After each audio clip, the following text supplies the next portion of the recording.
ninka idin soo diray qaar badan oo idin soo diro anigu aan garanayo ilmahooda Muqdisho joogaan jaamacaday dhigtaan dugsiyo sare dhigtaan nolol fiican bay ku nool yihiin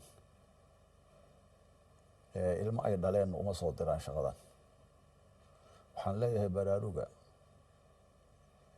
haddeer toobadkeena ka imaada ummadiina dib ugu soo laabta weli fursadaa jirto ayaan leeyahay hadda waxaaba la yiri bariyahan waad qunuudayseen baa la yiri ogaa culays markuu idinku dhacay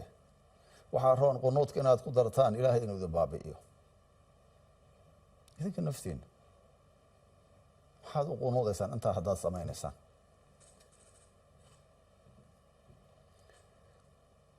waxaan dhihi lahaa ummadda meel kastoy joogaan inay ogaadaan dantooda inay ku jirto inay midoobaan oo intaan iska dhiciyaan